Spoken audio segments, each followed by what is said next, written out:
বাচ্চা, তুই আমাকে চিনিস না। চোখ তুলে কথা বলিস কিন্তু ভিতরে সাহস না। আমি নরম না, বুঝে রাখ, আড্ডা না এটা ময়দান।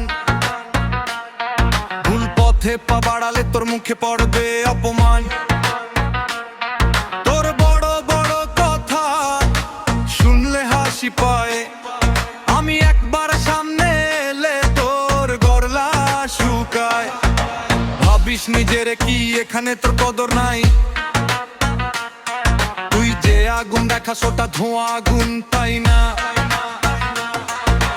এক ধাপ আরেক ধাপ সাবধানে পা ফেল, আমার চোখ কম বুঝে নে, এতটুকু মাথায় রাখ। আজকে বেশি বাড়াবি না, ফেরার পথ সোজা না, চোখে চোখ রাখ। তুই দেখে কর না তো কেমনটা গেরে পুঁতে দেবো।